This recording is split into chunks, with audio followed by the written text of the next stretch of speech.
नमस्कार, मैं हूं जितेंद्र जैन और आप देख रहे हैं खबर समय जगत। आइए नजर डालते हैं आज की कुछ मुख्य खबरों पर। भोपाल मुख्यमंत्री शिवराज सिंह चौहान ने सभी जिलों के कलेक्टर, एसपी, आईजी, कमिश्नर के साथ वीडियो कॉन्फ्रेंसिंग की। कॉन्फ्रेंस में कानून व्यवस्था, फसलों की स्थिति और विकास रथ के संबंध में चर्चा की। इस मौके पर मुख्यमंत्री शिवराज सिंह चौहान ने अधिकारियों से कहा कि मुख्यमंत्री आवास योजना की सूची तैयार करने में इस बात का खास ख्याल रखा जाए कि कोई अनैतिक काम शुरू न हो जाए। बैठक में सीएम ने अल्प बारिश से हुए फसलों के नुकसान के लिए जल्द राहत दिए जाने के लिए क्षति का आकलन करने के निर्देश भी दिए। बता दें कि इस साल मानसून में कम बारिश होने के कारण कई जिलों में फसलें सूख गई हैं। हालांकि सितंबर के पहले सप्ताह में शुरू हुई बारिश से फसलों के जीवन दान मिला है, लेकिन किसानों का काफी नुकसान हो चुका है। सीएम शिवराज ने सभी जिलों के एसपी व कलेक्टर से कहा है कि त्योहारों का मौसम आ रहा है, इस दौरान किसी तरह की गड़बड़ी नहीं होनी चाहिए। मुख्यमंत्री ने कहा कि गणेश पर्व, इसके बाद नवदुर्गा और फिर दशहरा और दीपावली के बड़े त्योहार आने वाले हैं। कानून व्यवस्था को पुख्ता बनाए रखें, पुलिस अपनी चुस्ती और सावधानी में कोई कमी न करें।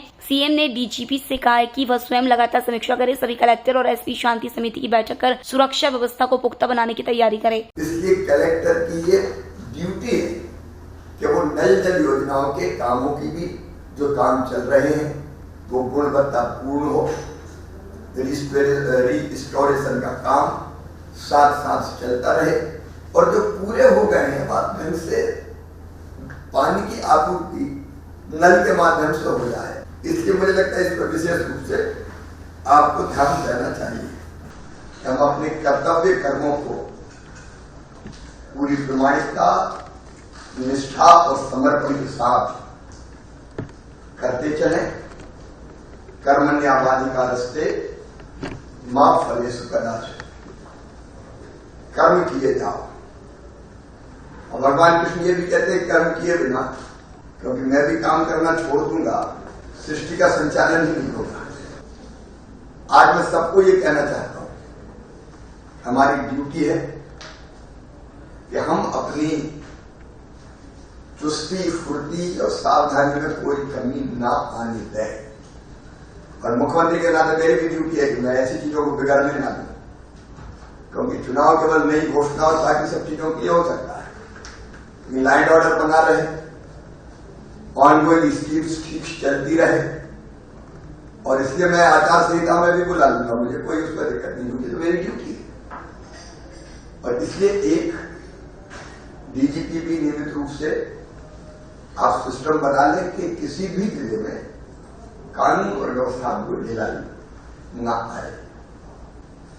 मैं सचेत कर दूं कि जैसा हमारी पद्धति है, इसमें एसपी के साथ कलेक्टर की भी ड्यूटी है। मिलके हम लोग शांति समिति की बैठकों से लेके जो आवश्यक कदम है वो उठाएं। गुंडों, बदमाशों और माफियाओं के खिलाफ कार्रवाई में किंचित भी कमी नहीं रहनी चाहिए। अभी बारिश शुरू हुई है, ये प्रसन्नता की बात है, लेकिन फिर भी कई स्थानों पर सोयाबीन जैसी फसलों को नुकसान हुआ है।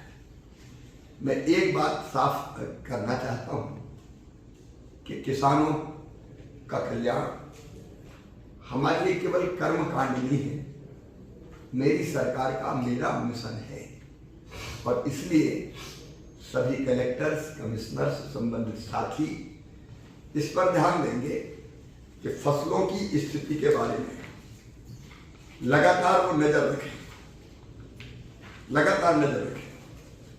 और जहां भी अल्प वर्षा के कारण, वर्षा में गैप के कारण हमको लगता है कि फसल खराब हुई है, हम सर्वे करेंगे और किसानों को राहत भी देंगे और फसल बीमा योजना का पैसा भी देंगे। तो उसका भी, फसल बीमा योजना की राशि किसानों को मिले, उसकी तैयारी भी जरूरी है। तो पूरी सावधानी से प्रामाणिकता के आधार पर, कई बार हमारा स्वभाव होता है कि थोड़ी सी खराब हुई है। अगर खराब हुई है तो जो खराब हुई हमको उसकी क्षति का आकलन करना है और आगे आरबीसी 6-4 सहित हम बाकी जो राहत देने के उपाय है किसानों को। दूसरी चीज जो मुझे लगता है वह बिजली की आपूर्ति की सतत समीक्षा। अभी पानी के कारण हमको राहत मिली थी, स्थिति थोड़ी सी मांग और आपूर्ति में बड़े गैप के कारण ऐसी बनी थी कि बिजली की कटौती शुरू हुई थी। मैं समझता हूँ स्थिति सामान्य बहाल हो गई। 10 घंटा कृषि कार्यों के लिए हम बिजली दे रहे थे, लेकिन इसकी समीक्षा की बात मैं इसलिए कर रहा हूँ कि ऊर्जा विभाग के अधिकारी तो करें, कलेक्टर कमिश्नर इस पर ध्यान दें, क्योंकि इस समय ये फसल कटेगी। सोयाबीन अगर कहीं खराब हो गया हो तो जल्दी काटेंगे लोग, फिर लोग पलेवा करेंगे और पलेवा करके फिर पानी देंगे। और एक चीज पे नजर रखें कि यहाँ से हम कहते हैं 10 घंटे, लेकिन वास्तव में वो अंतिम छोर तक 10 घंटे मिल रही थी। और नहीं तो जिले के स्तर पर भी आप बैठक करके अगर कहीं कोई दिक्कत है तो वहाँ ये आपूर्ति सुनिश्चित करने का काम करें। ये अंतिम छोर पर ठीक ढंग से पहुँचे, इसकी पूरी व्यवस्था ऊर्जा विभाग ने की है। उसमें जितनी सावधानी आवश्यक है, 10 घंटे कृषि के कार्य के लिए बिजली देना।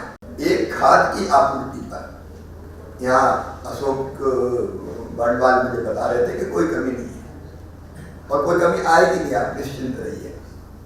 जरूरत पड़ेगी तो मैं दिल्ली के संपर्क में रहूंगा, लेकिन कोई कमी नहीं है। लेकिन कई बार इसके बाद भी सोसाइटी के स्तर पर कई जगह ये खबर आती है कि खाद में दिक्कत है। आप इसकी बहुत गंभीरता से सुनिए, क्योंकि अब तत्काल ही रबी की बोनी प्रारंभ होगी, तो खाद की आपूर्ति कलेक्टर्स की ड्यूटी है। अगर कम है तो समय के पहले बता दें, नहीं जब खत्म हो रहा है तब हम बता रहे हैं तो रैक आते आते खाद पहुंचते पहुंचते देर होती है, फिर लाइन लगती है और ये चीजें बहुत जल्दी फिर उद्वेलित करती है किसानों को, और लेट मिलता है तो परेशानी भी होती है। इसलिए आप खाद की आपकी आवश्यकता जिले की कितनी है उसका आकलन करके यहाँ तत्काल कृषि विभाग को बता दीजिए, ताकि कहीं कोई गैप हो तो उस गैप को अभी पूरा किया जा सके। क्योंकि रबी की बोनी होने में लगभग 1 महीना की अभी देर है। हो सकता है कहीं सूखी खेती होगा 1 महीने के अंदर शुरू हो जाए, लेकिन आप ध्यान रखें बारिश शुरू हुई है, ये प्रसन्नता की बात है, लेकिन फिर भी कई स्थानों पर सोयाबीन जैसी फसलों को नुकसान हुआ है। मैं एक बात साफ करना चाहता हूं कि किसानों का कल्याण हमारे लिए केवल कर्मकांड नहीं है, मेरी सरकार का मेरा मिशन है।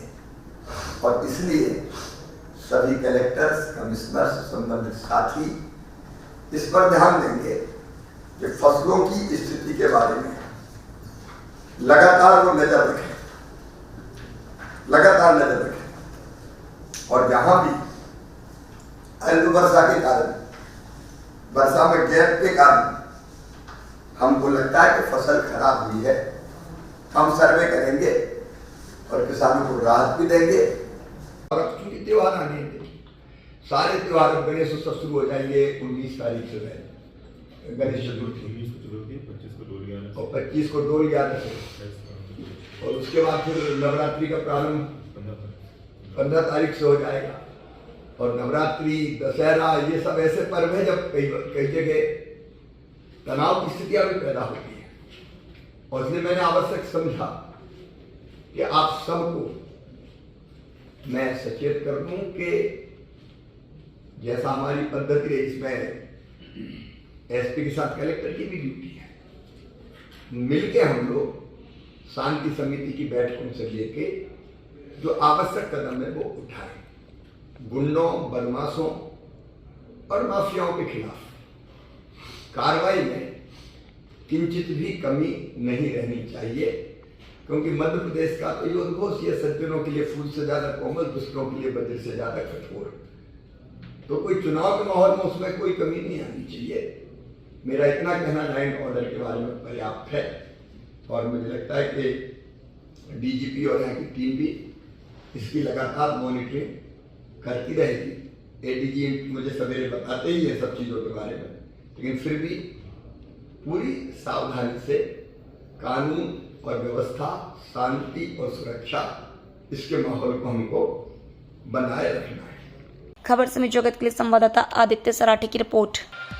For latest news, subscribe to our channel and press the bell icon.